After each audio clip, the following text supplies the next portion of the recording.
Hi, good evening, and welcome to Nightcap with Neoliberal Tears. I am Neoliberal Tears.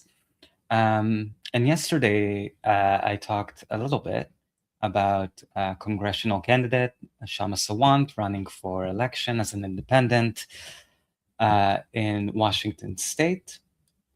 The primary is August 4th, so that would be, oh my God, time flies. Today's the day is, so it's about, I think it's next week, right? Next week, Tuesday. And I was corrected by one of my besties, a viewer who I love very much, Seeking Truth in Canines, about Shama's position on BDS. We played a clip from an interview that she did with Sabi Sabs where Shama sort of explained her reasoning for the type of BDS that she supports, but my bestie here actually, and this is something I should have done, so I apologize, looked at Shama's website, and it does mention BDS too. So just to correct myself, um, and I wanted to read this section from Shama's website. Um, and let's read it together. The Israeli state serves as a terrorizing check against any rebellions by working and oppressed people in a geopolitically and economically pivotal region of the world. While the policy of forever war is primarily driven by Western imperialism, it is aided by and serves not only the capitalist class in the West, but also the ruling elites in nations like Israel, Saudi Arabia, Jordan, Egypt, and the United Arab Emirates. That's why it's crucial for Palestinian liberation that we in the American working class fight for an end to all military aid to Israel and for a permanent arms embargo on Israel. Shama's campaign supports the boycott, divestment, sanctions (BDS) movement. For the anti-war movement to succeed in winning these historic demands, we will need to build militant mass movements in the United States, and most importantly, the leadership of the movements need to be clear about the role of both the Democratic and Republican parties as representatives of war profiteering. Our movements will need independent candidates like Shama with a track record of boldly using their office to build fighting movements, and we will need to fight within the labor movement to bring the most powerful tool of the working class into the fight for Palestinian liberation. Strike actions, including general strikes, to shut down the profit machine of the capitalist class. Shama's campaign unambiguously supports Palestinian self-determination, the right of Palestinians to resist with force, the right to an independent state if Palestinians so choose, and the right of Palestinians to return and live with equal rights in any area in Israel.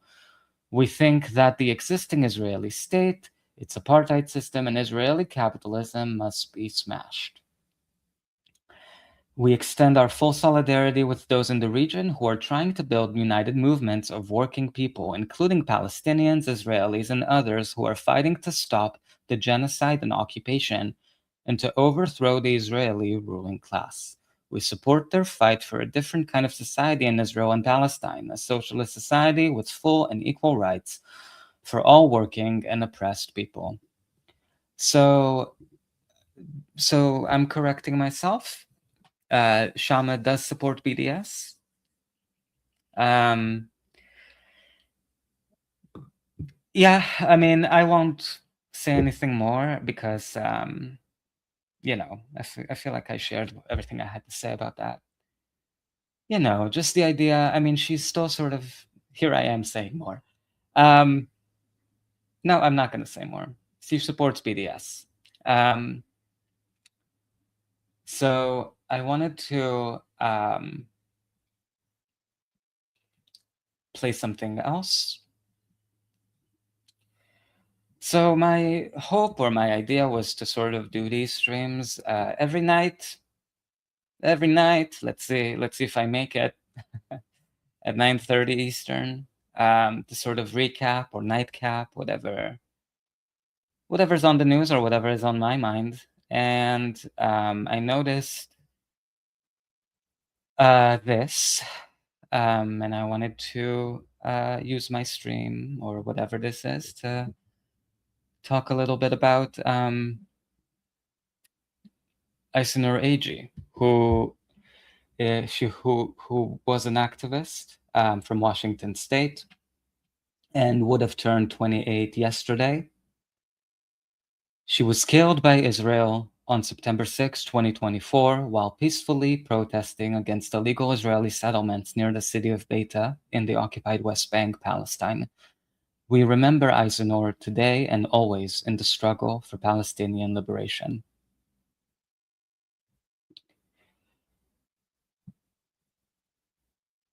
And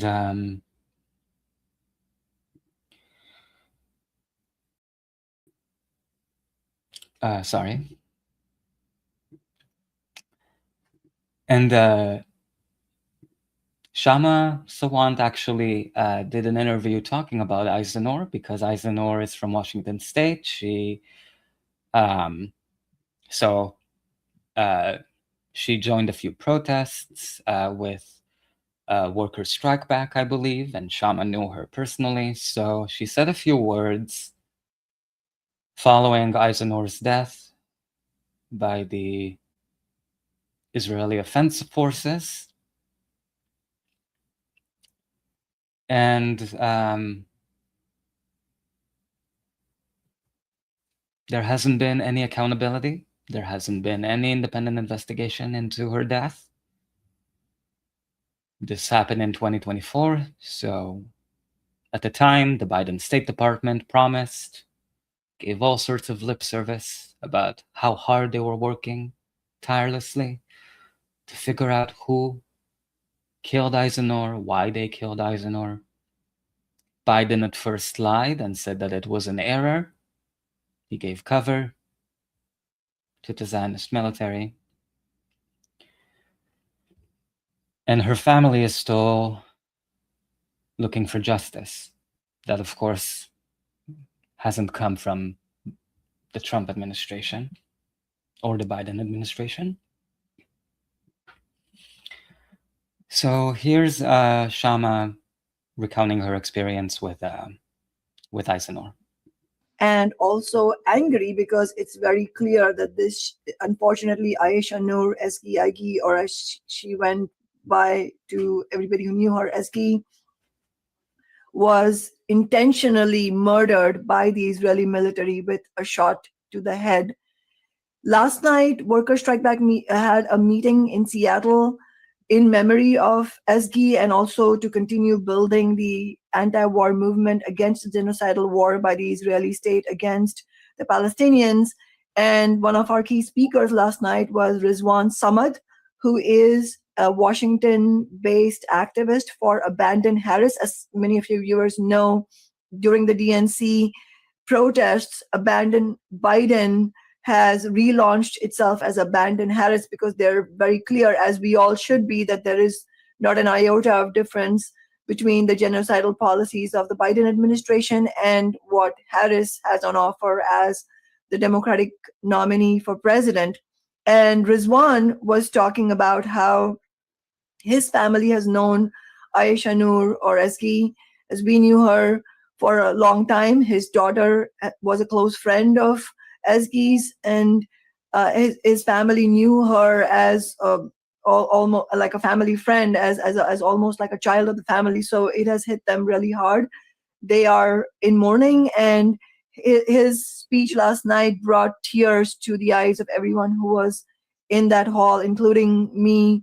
And my own knowledge of Eski has been as a socialist, as an activist. She and I were in the same socialist organization for several years, as were many of my fellow members of Workers' Strike Back. At the age of 18, Eski went as part of our socialist delegation to Standing Rock in solidarity with the movement that was protesting the Dakota Access Pipeline. And those of us who went there, we went there in the freezing cold of December that year, and she was one of them. So that should give your viewers a sense of who she was. And my last conversation with her was actually at a Workers' Strike Back meeting a couple of months ago, when we talked about the strategy that was needed for the anti-war encampment protests at the University of Washington and at other campuses about the need for the encampments to uh, call for mass rallies of students in on the campuses against the war, calling for an end to the genocide itself, an end to US military funding, because those two are intricately connected. There can't be an end to the genocide without an end to US military funding of the Israeli state.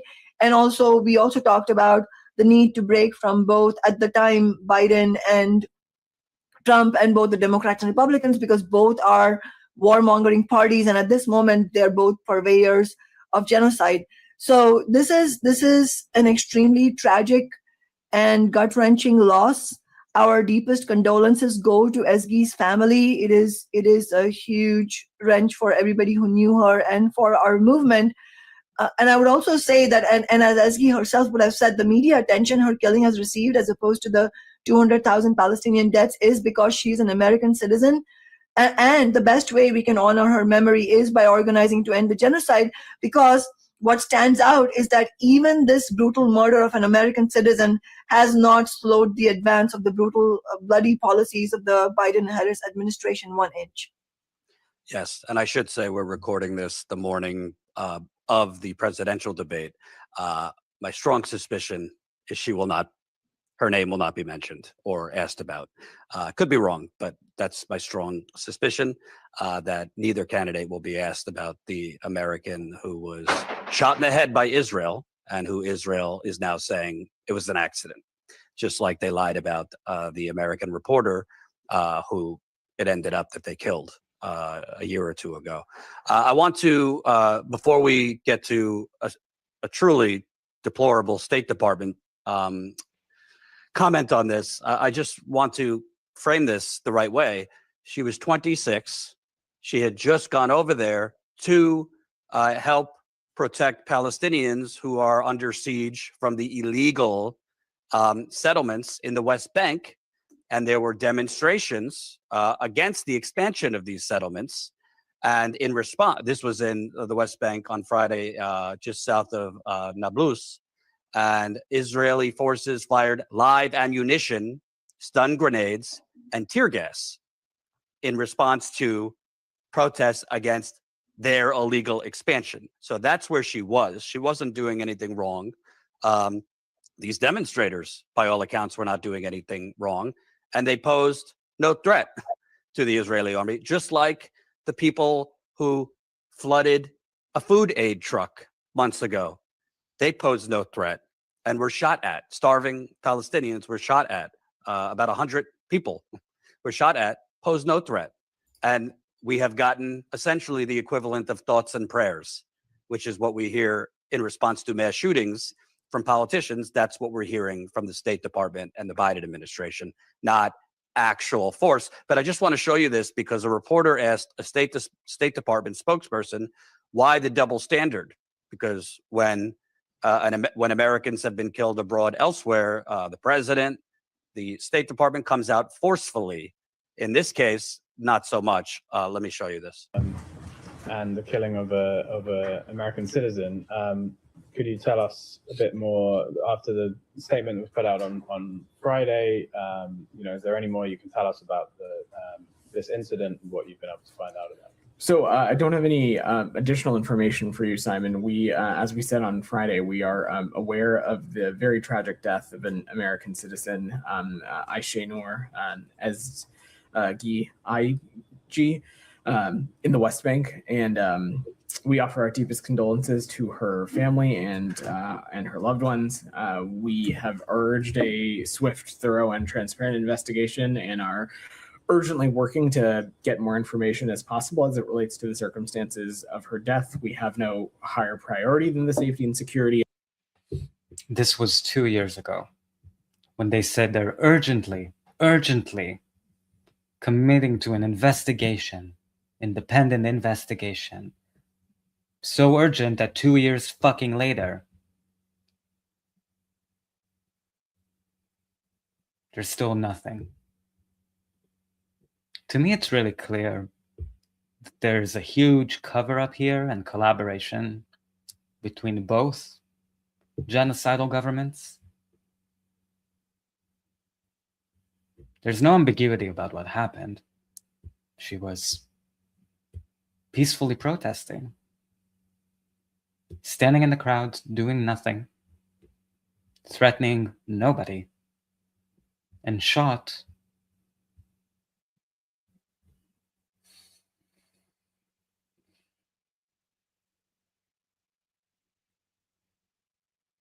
Jordan was, of course, referencing also the murder of Shireen Abu Akleh, who worked for Al Jazeera, who had a bulletproof vest on that said press on it, and who was also shot by a sniper. This was in 2022, also under the Biden administration.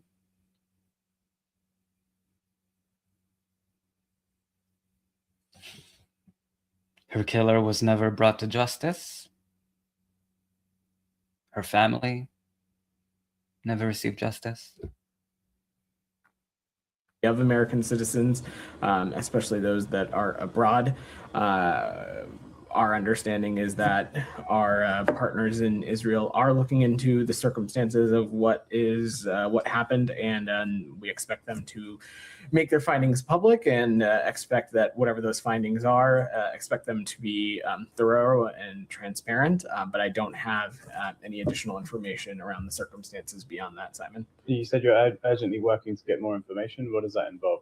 Who are you talking to? So obviously having conversations with partners in the Israeli government, and as well as the deceased individual's family. But I don't have any, I didn't say that to mean that there is some sort of separate American investigation or anything like that. We are simply just trying to gather some more information and understand that there is a sort of formal process that we expect our partners in Israel to announce their findings of. So you get the drift. And Ayşenur's family have asked, when Biden was still president, they asked the Justice Department to start their own investigation instead of just relying on a fucking bullshit Zionist state investigation, quote unquote. Ayşenur's family asked and followed up with the US Justice Department under Biden, and then repeated under Trump, to investigate her death, and they never heard back. The rest of it, he went on to dodge why you're relying on Israel to investigate its own actions. And he kept calling Israel our partners in the Middle East. I don't know about you, but what stands out to me is he basically says this isn't the same thing because those were terrorists that killed American citizens. But in this case, it seems that he's insinuating it was an accident. Yeah, I mean, I think the starting point, a good starting point for this is exactly what you quoted earlier, the Associated Press story where the report, I mean, this is from the AP. So this report actually quotes Jonathan Pollock, and there's actually a really important video interview that people who are watching this should watch from Jonathan Pollock, who is an Israeli activist who participated in the same protest where Ezgi was shot dead. And he's reporting that the shooting occurred after the dozens of people who were there, the activists, the Palestinians, they held a communal prayer on the hillside outside the northern West Bank town of Beta. And there, the soldiers, the Israeli soldiers, the Israeli military surrounded the prayer, and the clashes ensued because of that. And after that, the protesters and the activists retreated. And then after that, Jonathan Pollock watched as two soldiers, Israeli soldiers, went on the roof of a nearby home, trained a gun in the group's direction, and fired. And the next thing he knew, Ezgi was lying on the ground next to an olive tree, bleeding to death. And the doctors who examined her body confirmed that she was shot in the head. So, obviously, there should be an investigation. I support the families request and demand really in the investigation. But let's also not have illusions. The Israeli state and the US imperialist interests who are aiding and abetting the Israeli state in carrying out this genocidal war are not going to investigate themselves. And I think we should also understand that the State Department official who said, well, we in other cases it's terrorist actions intentionally putting citizens in harm's way. This was state terrorism that intentionally put an American citizen in harm's way. Let's be very clear. That's what it was. This is state terrorism that intentionally put an American citizen in harm's way. And this whole genocidal war being carried out by the Israeli state against the Palestinian people, now not just in Gaza, but also in the West Bank. It has to be clear. And, Ezgi was shot dead in the West Bank. This is state terrorism on a truly horrific scale. In fact, if you look at the pace of the war, the genocide that's being conducted, we obviously need statistics, but it is advanced more rapidly than perhaps any genocide of this scale in human history. Because let's look at the proportions. In less than 1 year, an estimated 10% of the Palestinian population has been killed. Entire bloodlines have been wiped out. And alongside all this bloody carnage is the shocking destruction of infrastructure, like willful. You saw these bulldozers and giant excavators destroying roads as a campaign of destruction. 70% of the roads have been destroyed actually already in the West Bank. And so from roads to residential buildings, from hospitals to universities, all of this is being destroyed. And aside from the actual killing by the military, just the destruction of the infrastructure has claimed tens of thousands of lives because of lack of water, food, sanitation, and mobility. So all of this is in the play. And I don't think we can make any mince any words about the objectives of Netanyahu and the Israeli ruling class. They're making it very clear.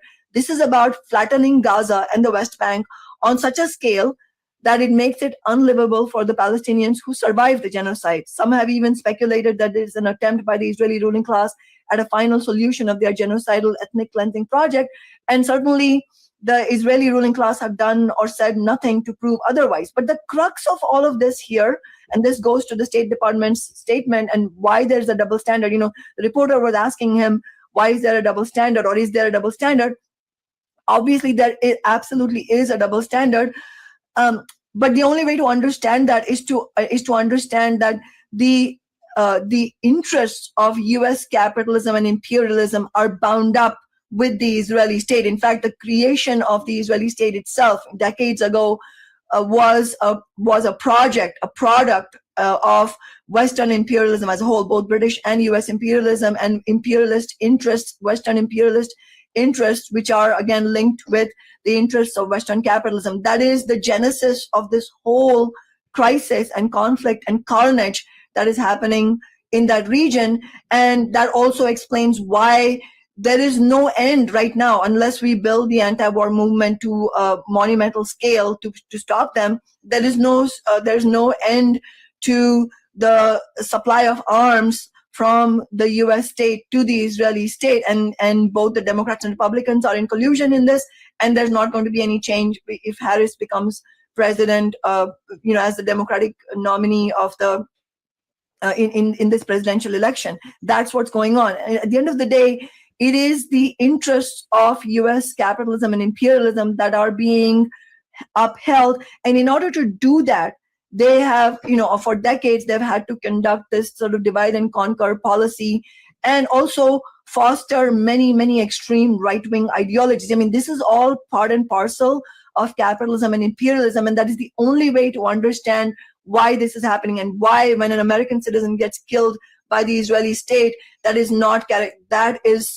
given cover and is not characterized as terrorism, even though it absolutely is state terrorism on a horrific scale.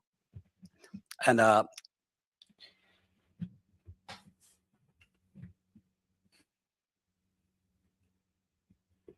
think that's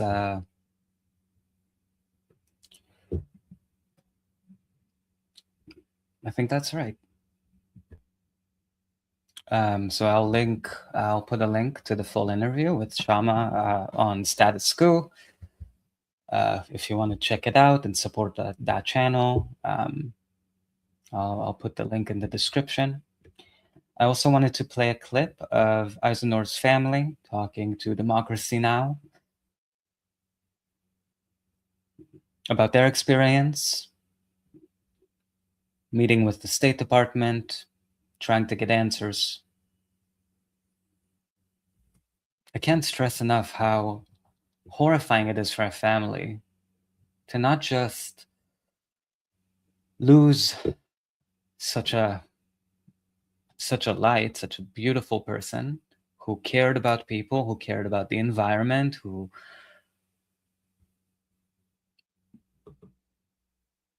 put her body on the line for all to try to make the world a little bit of a better place. And to not have closure. Imagine how you would feel if someone you loved so deeply was taken away from you by a genocidal apartheid state, and you never got to say goodbye, never got closure. That people in the government you're a citizen of, a government that's supposed to help you, is actually bullshitting you and undermining your ability to get justice.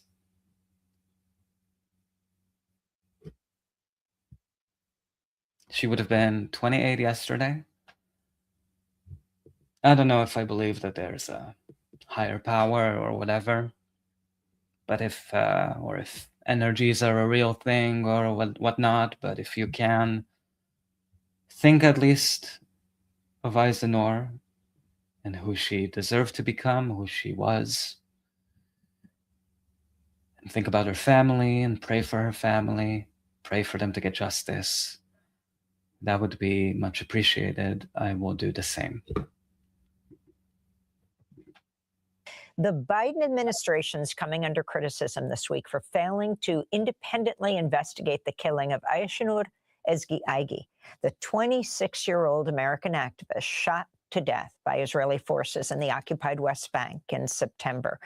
The recent University of Washington, UW, graduate was fatally shot in the head after taking part in a weekly protest against illegal Israeli settlements in the town of Beta. Witnesses say she was shot by an Israeli sniper after the demonstration had already dispersed. On Monday, members of her family met with Secretary of State Antony Blinken, but left the meeting saying they had little hope the U.S. will hold Israel accountable. Her family also held a vigil outside the White House on Monday night and a press conference on Tuesday outside the Capitol, where speakers included Democratic Congress member Pramila Jayapal of Washington State. Outside reporting, including an in-depth investigation by the Washington Post, directly challenges the Israeli government's account of what happened and how Ayşenur was killed. This investigation found that Ayşenur was shot more than 30 minutes after the confrontation that the IDF claimed to be responding to had already ended. And she was killed from more than 200 yards away, horrifically shot in the head. That is not a, quote, mistake, as the IDF has claimed. That is not accidental.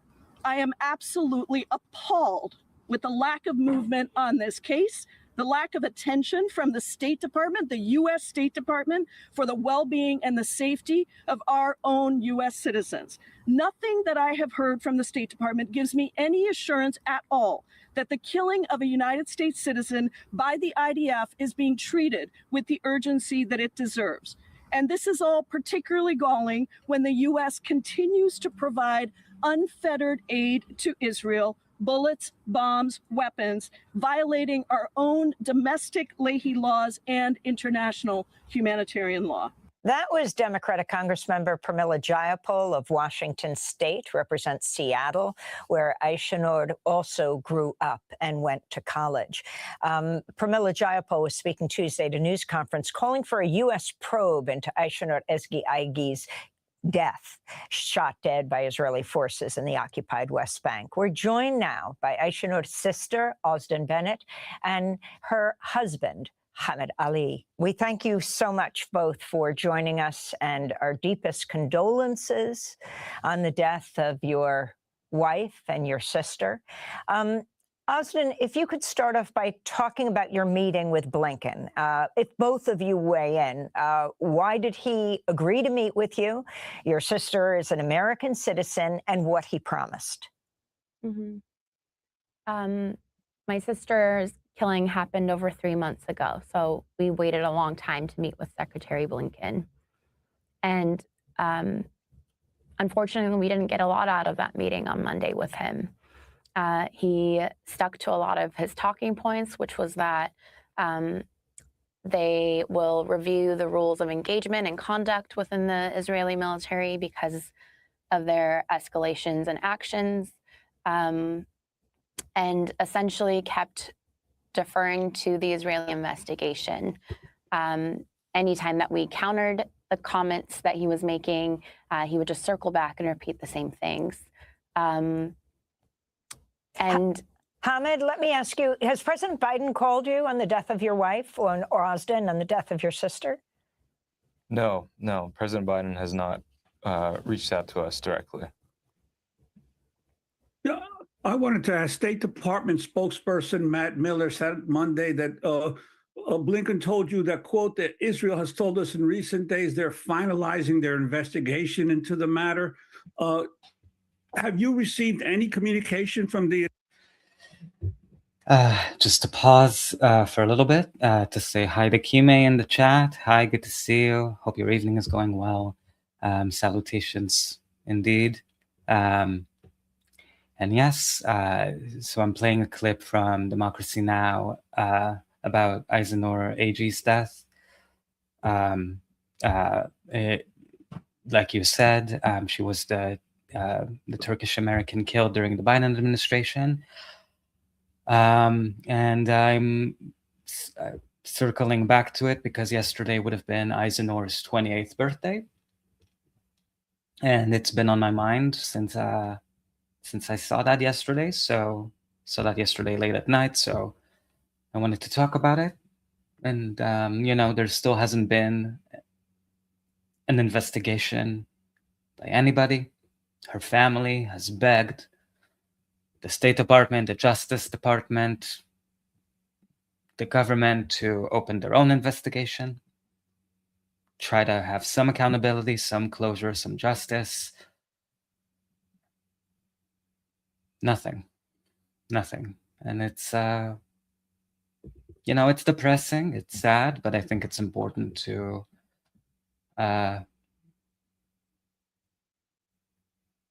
have that in the forefront of our minds. She was such a fantastic person. She cared about people so much that she put her body on the line to be a protective presence in the West Bank. She was so young, 100%.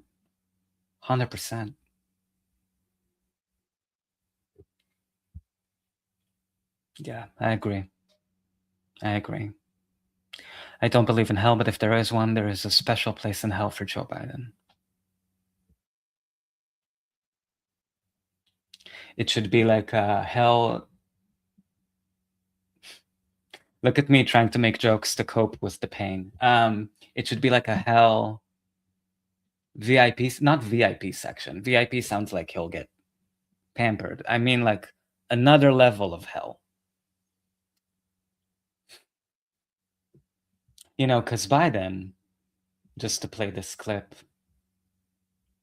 the first thing he did because there was never an investigation, there was never any justice, no one was held accountable, but the first thing he did when he heard that she was killed is make excuses for the genocidal military that shot her in the head.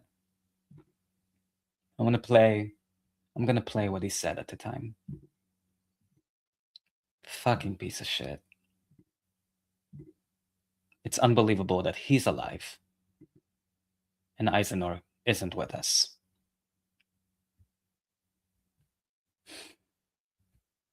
What's your reaction, sir, to the killing of the Israeli admission that they probably killed the Turkish activist in the West Bank? Finding more detail, apparently it was an accident, ricocheted off the ground, and it got hit by accident. But I'm working that out now. Now we know Joe Biden is a fucking liar, right? There isn't a thing he hasn't lied about. His grades, his law school, his career, his entire past, every fucking thing. But the first thing he says when a young American activist is killed is, there was an accident. The bullet ricocheted off the ground.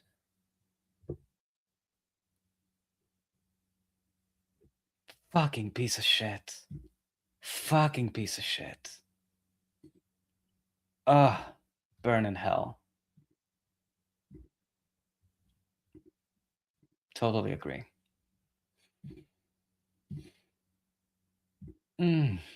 Okay, I'll just play the rest of this and then I'll... Israeli government at all? No, we haven't received any communication from the Israeli government. I mean, we received... And from Kime here, Corinne Jean-Pierre back there acting like she can't hear what he's saying. She can kick rocks. She did all of this.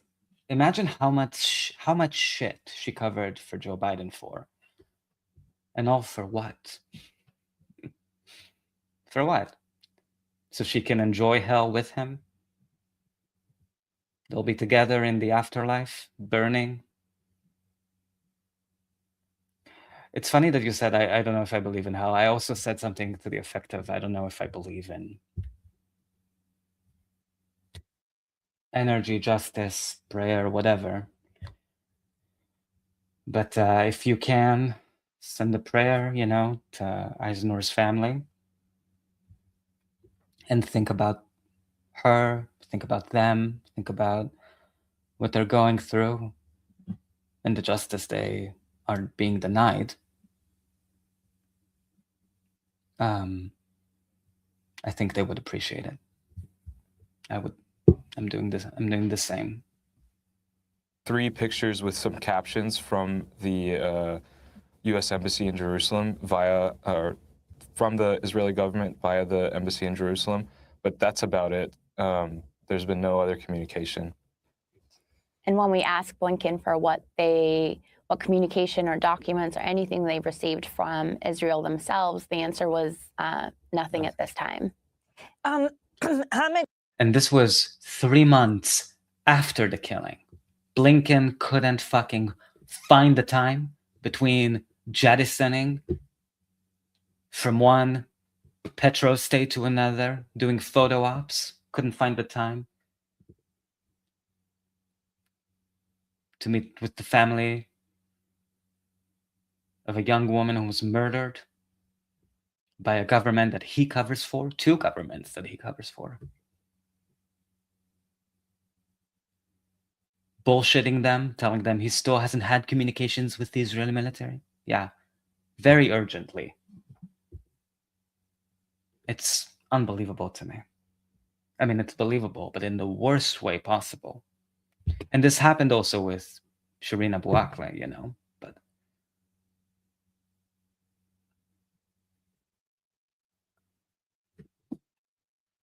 Can you tell us about your wife? Went to University of Washington, graduated, and then what happened on that fateful day? Yes. As I understand it, and as I've been told by eyewitnesses, and as I've read in the Washington Post investigation,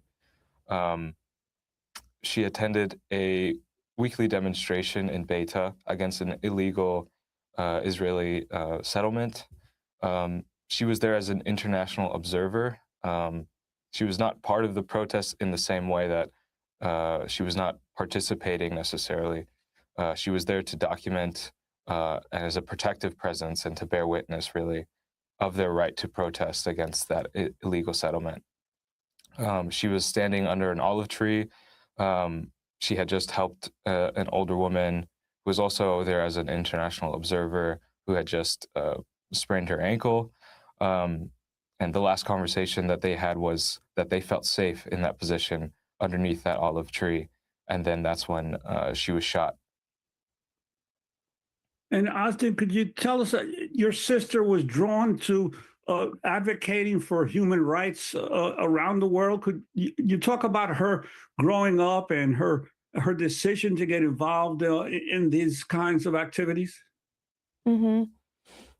Growing up, even from a young age, she was just always very drawn to helping her community, helping people in need, taking mentorship positions, volunteering where she could. And starting in high school, she became really politically engaged in the Seattle community around Trump's election, for example. She was really moved by Bernie Sanders and his messaging. She was really moved against what Trump was messaging at the time and trying to implement. And she really rallied protests at that time in Seattle. And through the years, she's volunteered abroad in Myanmar to help relief efforts there. She related to what's happened in Gaza since October 7th, had raised over $40,000 working with the community at large, putting together a fundraiser, an art fundraiser to help give aid to children in Gaza. She was a huge part of the student leadership that led the encampment movement on the campus of University of Washington. She was at the negotiations table trying to push the president and the administration on campus to divest from certain companies that were harming Palestinians. And even after all that, she felt like what she had done wasn't enough. And she felt moved to do what she could. And she felt like, in her words, the least she could do was to go there, bear witness as an international observer and document the injustices that she was seeing, and hopefully be have the Israeli military think twice before using lethal action, which unfortunately is what killed her that day.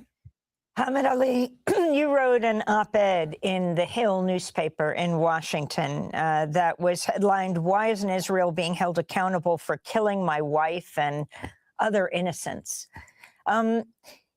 If you can answer that question right now, and what exactly Blinken said he is waiting for, if he's talking about an Israeli military investigation, I wanted to go back to what the State Department originally said. Matt Miller saying Israel has told us in recent days they're finalizing their investigation.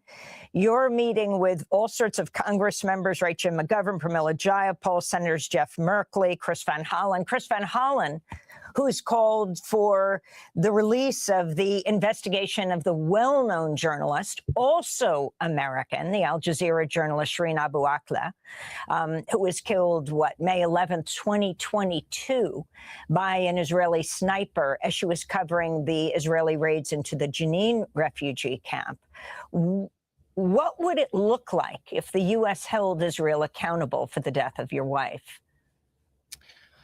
Well, simply to begin, accountability starts with an investigation by the U.S. of the killing of one of its own citizens by an ally. I think that's where it starts. Accountability, I mean, nothing will bring my wife back, but at the very least, we can hold those who were responsible, for example, the soldier who fired that bullet, the unit commander who gave the order, and anyone else responsible for that action being taken, face some sort of punishment. Because I think the answer to the question of why my wife is not getting justice is because Israel enjoys this level of impunity throughout its existence that no other country, no other state in the world enjoys. And it seems to be unconditional at this point. I mean, I don't know what else needs to happen. And are you calling how for many- something to happen before Trump takes office? Are you concerned about what will happen next? I think it should happen as soon as possible. We've been saying this since September. I don't think the election has anything to do with it. I don't think Trump coming into office changes anything. I think I hope any administration would take seriously the killing of one of its citizens. So 30 days are left in this administration. That's a long time, I think, for someone to just simply make a statement, namely President Biden or Secretary Blinken, to just say, hey, I think we need an investigation into the killing of Ayşenur, because there's still a lot of time, and I don't want to take ownership off of the administration for what's happened here. And I wanted to ask you, she was also a dual citizen. She was a citizen of the U.S. and Turkey has opened its own investigation into the killing. Have you heard anything from the Turkish government? The Turkish investigation is ongoing as far as I know. I don't know as many of the details there, but I think it just speaks to the stark contrast into these two governments of which she was a citizen. My wife was a citizen. One government has taken no pause, no hesitation to begin seeking justice for one of its citizens, and the other government, the U.S., has been dragging its feet, basically not doing anything and letting the military and the government responsible for killing her take the lead and investigate themselves, which we've seen historically has never proven any accountability, has never brought forward any accountability, especially, like you said, in the current administration, even with Shireen Abu Akleh that you mentioned earlier. Well, we want to thank you both for being with us. And again, our deepest condolences. Hamad Ali is the husband of Ayşenur Ezgi Aygi, the 26-year-old American-Turkish citizen who was shot dead by Israeli forces in the occupied West Bank in September. We'll link to your article in The Hill. And we want to thank Ozden Bennett, the sister of Ayşenur Ezgi Aygi. They have both just returned from a meeting with the Secretary of State, Tony Blinken. Democracy Now! Is funded by viewers like... So just because they mentioned also that there was a... Well, first, I think Amy Goodman said something to the extent of, oh, they're just, these senators, these House members, State Department, whoever, they're saying that the investigation is just, it's being finalized. It's being finalized. That interview we listened to was from 2 years ago. This article is from a year ago. 1 year after Ayşenur Aygi was killed, the US has not investigated. Her family wants answers. So even this bullshit that they were rushing to finish an investigation, even that was a lie. They were just placating the family, waiting out the news cycle, waiting out their term before Trump took over.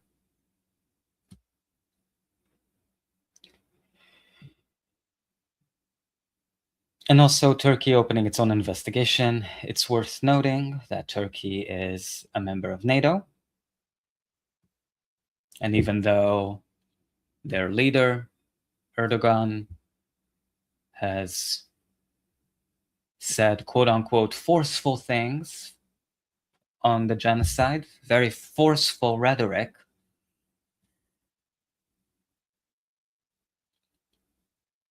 even though Turkey even pretended to have certain sanctions on the Zionist state, it was revealed that Turkey is still selling oil to the apartheid state. Still doing business with the apartheid state, of course, I'm sure, but because of pressure from the US and out of commitment to shared values, like killing people who fight for justice.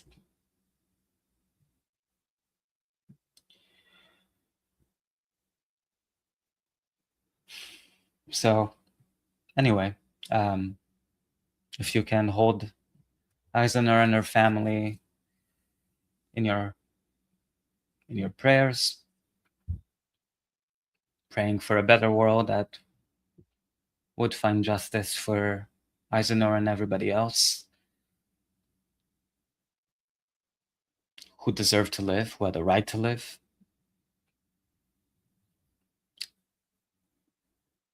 I'll be back tomorrow.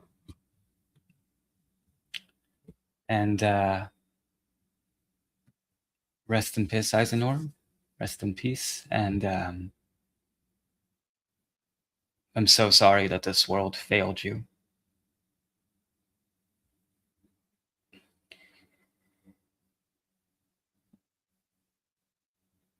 And we will fight for justice for you and not every other victim of Zionism. Free Palestine, from the river to the sea.